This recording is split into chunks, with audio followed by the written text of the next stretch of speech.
శ్రీమాత్రే నమః. రోజుకో శ్లోకంలో భాగంగా ఈరోజు సూర్య శతకాన్ని నేర్చుకుందాం. సూర్య శతకాన్ని మయూర కవి రచించారు. ఒకసారి మయూర కవికి కుష్ఠవ్యాధి వస్తుంది. ఆ వ్యాధికి ఆయన ఏం చేస్తారు అంటే ఒంటికి ఒక తాడును కట్టుకుంటారు. ఆ తాడు కాస్త ఒళ్ళంతా చుట్టుకుని 100 కట్లుగా మారిపోతుందన్నమాట.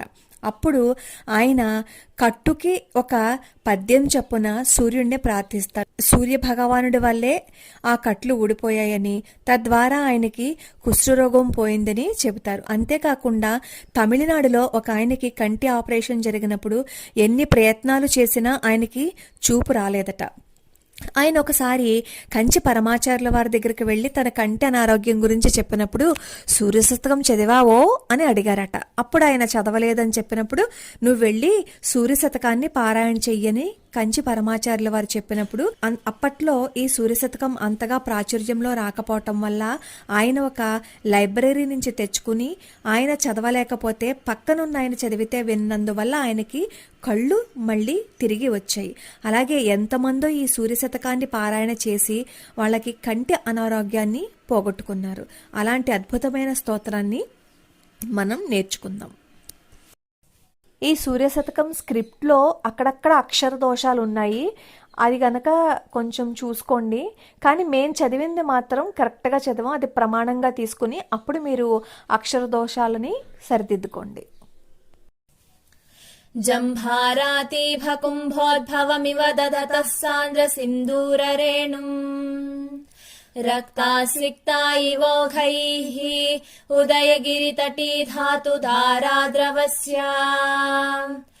ఆయాంత్యాతుల్యకాలం కమలవనరుచే వారుణావో విభూత్యై భూయాసుర్భాసయంతో భువనమభినవా భానవో భానవీయాః భక్తిః ప్రహ్వాయ దాతుం ముకులపుటకుటీకోటరక్రోడలీనాం లక్ష్మీమాక్రష్టుకామా ఇవ కమలవనోద్ఘాటనం కుర్వతే యే కాలాకారాంధకారాననపతిత జగత్సాధ్వసధ్వంసకల్యాః కళ్యాణం వః క్రియాసుః కిసలయ రుచయస్తే కరా భాస్కరస్య గర్భేష్వంభోరుహాణాం శిఖరిషు చ సితాగ్రేషు తుల్యం పతంతః ప్రారంభే వాసరస్య వ్యుపరతి సమయే చైకరూపాస్తథైవ నిష్పర్యాయం ప్రవృత్తాస్త్రిభువన భవన ప్రాంగణే పాంతుయుష్మాన్ ఊష్మానం సంతతాధ్వశ్రమజమివ భృశం బిభ్రతో భ్రద్నపాదాః ప్రభ్రశ్యత్యుత్తరీయత్విషితమసి సముద్వీక్ష్య వీతావృతీన్ ప్రాగ్ జంతూస్తం తూన్యధాయాన తను వితనుతే తిగ్మరోచిర్మరీచీన్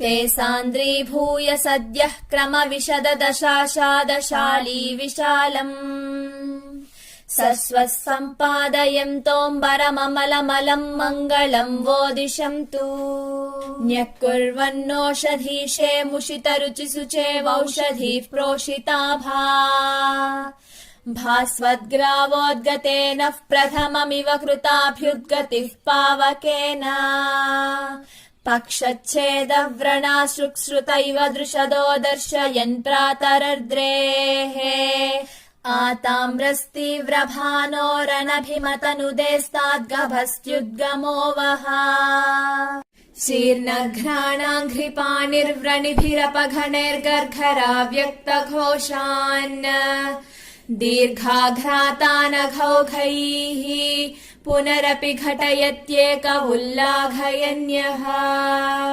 घर्मांशोस्तस्य वोऽन्तर्द्विगुणघनघृणानिघ्न निर्विघ्नवृत्तेः दत्तार्घाः सिद्धसङ्घैर्विदधतु घृणयः शीघ्रमंहो विधातम् बिभ्राणावामनत्वं प्रथममथ तथैवांशवः प्रांशवो वः क्रान्ताकाशान्तराळास्तदनु दश दिशः पूरयन्तस्ततोऽपि ध्वान्तादाच्छिद्यदेव द्विषैव बलितो विश्वमाश्वश्नुवानाः कृच्छ्रान्युच्छ्राय हेलोपहसितहरयो हारिदश्वाहरन्तु उद्गाढेनारुणिं नाविदधति बहुलं ये ऋणस्यारुणत्वम् मूर्धोधूतो खलीनक्षतरुधिररुचो ये रथाश्वाननेषु शैलानां शेखरत्वं श्रितशिखरिशिखास्तन्वते ये दिशन्तु प्रेङ्खन्तः खेखरांशोः खचितदिनमुखास्ते मयूखाः सुखं वह दत्तानन्दाः प्रजानां समुचितसमयाकृष्टसृष्टैः पयोभिः पूर्वाह्ने विप्रकीर्णा दिशि दिशि विरमत्यन्हि संहारभाजः दीप्तांशोर्दीर्घदुःखः प्रभव भव भयोदन्वदुत्तारणावः गावो वः पावनानां परमपरिमितां प्रीतिमुत्पादयन्तु बन्धध्वंसैकहेतुं शिरसि नतिरसा बद्धसन्ध्याञ्जलीनाम् लोकानां ये प्रबोधं विदधति विपुलाम्भोजकन्दाशयेव ते युष्माकं स्वचित्तः प्रथितपृथुतरः प्रार्थना कल्पवृक्षाः कल्पं तां निर्विकल्पं दिनकरकिरणाः केतवः कल्मषस्य